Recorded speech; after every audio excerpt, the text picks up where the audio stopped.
बिस्मिल्लाहिर्रहमानिर्रहीम। अस्सलाम वालेकुम। आज हम जाने लगे हैं एक ऐसे मुल्क की सैर पर जिसके बारे में कहा जाता है लैंड ऑफ आर्यन।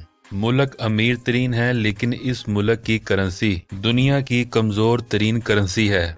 साहिरस आजम और हजरत जुल्कुरनैन क्या एक ही शख्सियत के दो नाम हैं? इसके एक जजीरे पर पहुंचकर ऐसा लगता है कि इंसान जैसे मरीख पर पहुंच गया है। हो सकता है कि आपके ख्याल में इस मुल्क की छवि अच्छी ना हो, क्योंकि मीडिया इसके बारे में कुछ अच्छा नहीं दिखाता। दुनिया समझती है कि यहाँ हर तरफ सहरा, ऊंटों के रेवड़, दहशतगर्दों के से भरा हुआ ये मुल्क है। यहाँ किसी को बोलने की इजाजत नहीं, बात बात पर मुंडी उड़ा दी जाती है। इससे पहले कि आप मीडिया की बातों पर यकीन करें, मैं चाहता हूँ कि मैं आप लोगों को दिखाऊं तस्वीर का वो रुख जो आपके लिए बिल्कुल अजनबी हो। चलिए जानते हैं इस मुल्क के वो हैरत अंगेज हकाइक के बारे में। वीडियो शुरू करने से पहले आप सभी दोस्तों से गुजारिश है कि अगर आप हमारे चैनल पर नए हैं तो प्लीज इस चैनल को सब्सक्राइब कर दें और बेल की घंटी पर लाजमी क्लिक करें और हमारी वीडियो को लाइक जरूर कर दिया करें। मजीद बेहतरी और रहनुमाई के लिए कमेंट्स में अपनी राय का इजहार जरूर करें। ईरान, जिसका official name Republic of Iran है, और ये भी याद रखने की बात है कि इसे तारीख में फारिस के नाम से जाना जाता है और आज इसके एक सूबे का नाम फारस है। ईरान मशरिकी वस्ता में वाक़े जनूब मगरिबी एशिया का एक कंट्री है। ईरान को अगर ड्राई फ्रूट्स की माँ कहा जाए तो गलत नहीं होगा। यहाँ के ज़ाफ़रान, खजूरें हर देश तक पहुँचते हैं। खूबसूरत और सस्ता इतना कि यकीन नहीं होगा। ईरान दुनिया की कदीम तरीन तहजीबों में से एक है, जो 1500 साल कबल मसीह से लेकर सफ़वी और पहलवी सदी तक फैली हुई है। ये मुल्क अपने तहजीब तमद्दुन के एतबार से एशिया में तीसरे और दुनिया में 11वें दर्जे पर फाइज है। इस्लाम मुल्क का सरकारी मजहब है। ईरान को इंतजामी तौर पर 31 सूबों तकसीम किया गया है। इसकी करेंसी को ईरानियन रियाल कहते हैं। करेंसी की वैल्यू बहुत कम है। याद रहे कि अगर आप लोगों के पास $250 हैं तो आप वहां के करोड़पति कहलाएंगे। और इंटरेस्टिंग बात बताता चलूं कि ईरान में कोई भी वीज़ा कार्ड और मास्टर कार्ड्स नहीं चलते। आपको ईरानी करेंसी या डॉलर लेकर जाने पड़ेंगे, क्योंकि अमेरिकी बैंक यहाँ पे बैन है। इसके मुतबादिल ईरानियों का अपना इंटरनेट बैंकिंग सिस्टम है। छोटी से छोटी दुकान पर भी डिजिटल पेमेंट्स अदा कर सकते हैं। ईरान तेल और कुदरती गैस से माला माल है, इसलिए वहाँ पर पेट्रोल बहुत सस्ता है। फारसी में लफ्ज़ ईरान का मतलब आर्यों की सरजमीन है।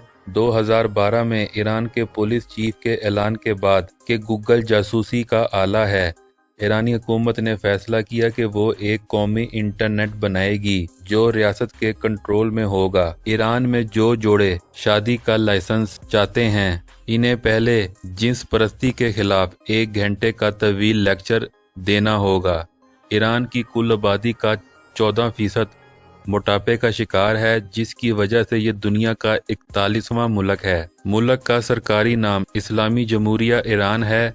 ये 1982 में इस वक्त एक इस्लामी जमहूरिया बना जब इस मुल्क से बादशाहत का खात्मा हुआ। तेहरान ईरान का दारुल हुकूमत और मुल्क का सबसे बड़ा शहर, दुनिया का बदतरीन फ़िज़ाई आलूदगी वाला शहर है, जहां एक अंदाजे के मुताबिक रोजाना 27 अफराद फ़िज़ाई आलूदगी बीमारी से मर रहे हैं। अगर हम मुल्क ईरान के झंडे की बात करें तो ईरान ने मौजूदा ईरानी परचम को 1980 में अपनाया। इस परचम में सबज, सफ़ेद और सुर्ख रंग के उफ़क़ी बैंड हैं, जिनमें सफ़ेद रंग ईमानदारी और अमन की इलामत है और लाल बहादुर और शहीद और सबज रंग इस्लामी है और तरक्की की एक शक्ल है।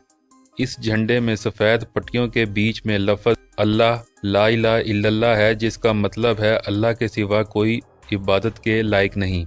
ईरान इराक जंग के दौरान अमेरिका ने बाज़ाब्ता तौर पर عراق کی حمایت کی اور دوسرے ممالک پر ایران کو ہتھیار فروخت کرنے کے لیے دباؤ ڈالا۔ حالانکہ بعد میں خود امریکہ خاموشی سے ایران کو ہتھیار فروخت کرتا ہوا پایا گیا۔ ایران کا تقریباً نصف رقبہ خشک ریگستان ہے جہاں ہر سال 4 انچ سے بھی کم بارش ہوتی ہے۔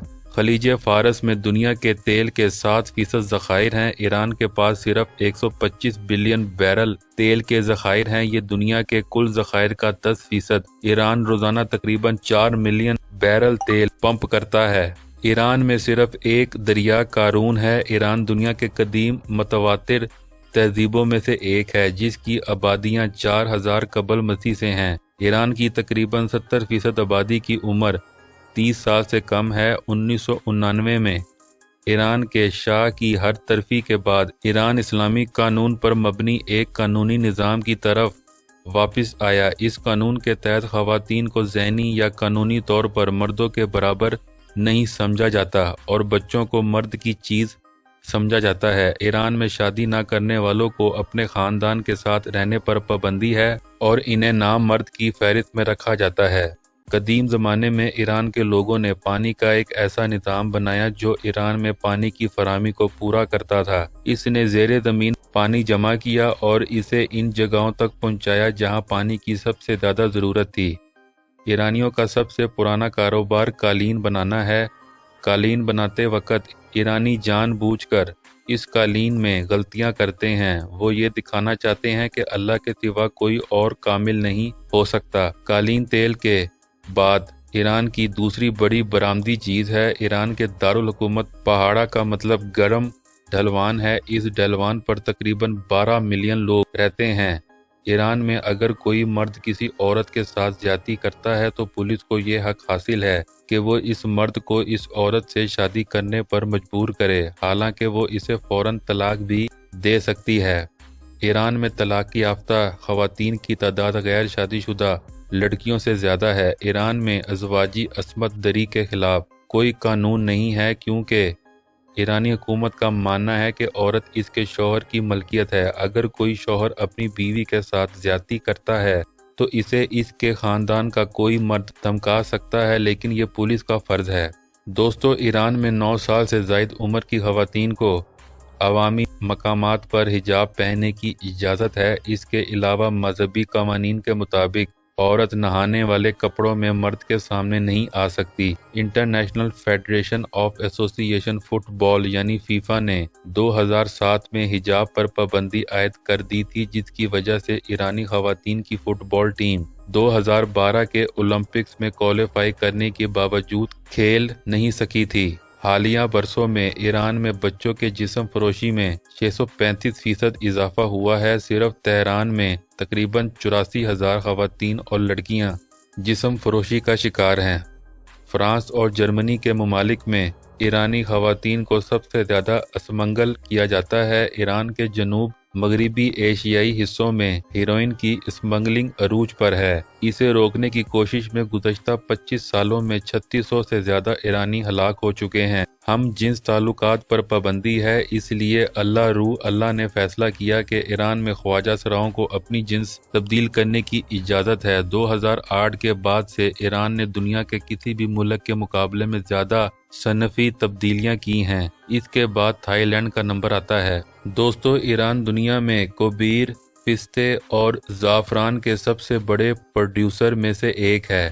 آپ کو یہ جان کر حیرت ہوگی کہ پورے مشرقی وسطی میں ایران میں صرف ایک کونڈم فیکٹری ہے۔ ایران میں منشیات کی شرح دنیا میں سب سے زیادہ ہے۔ یہاں ایرانی حکومت نوجوان ایرانیوں کو کم خرچ میں شادی کرنے کی ترغیب دیتی ہے کیونکہ روایتی ایرانی شادیاں بہت مہنگی ہوتی ہیں۔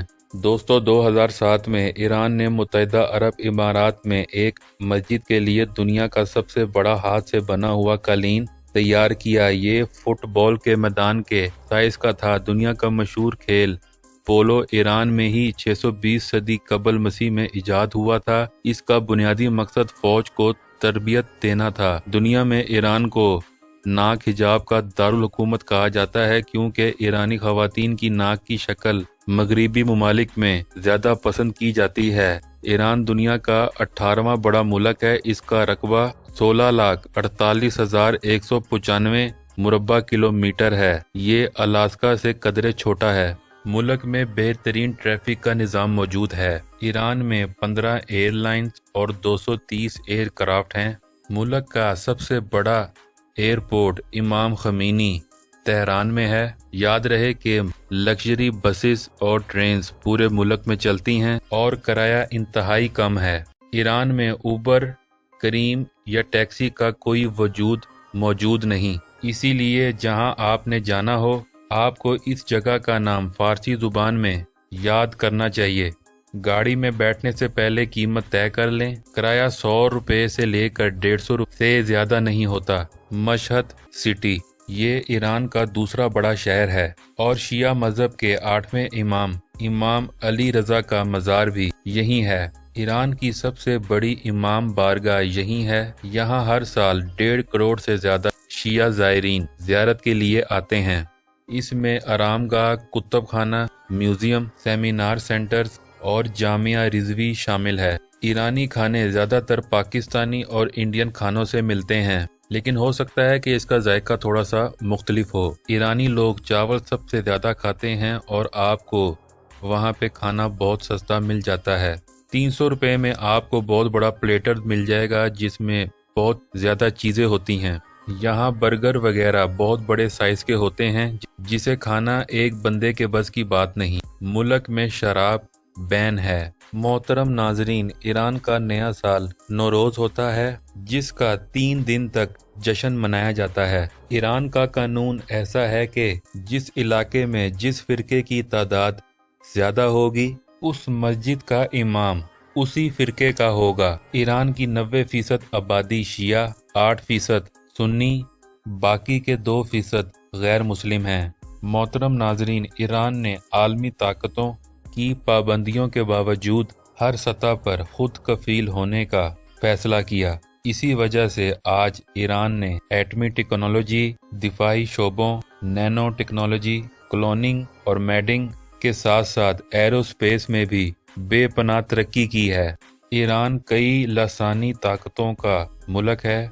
यहाँ की मशहूर जगहों में तख्ते जमशेद, नसीरुल मुल्क मस्जिद, वकील मस्जिद और बागे इरम हैं।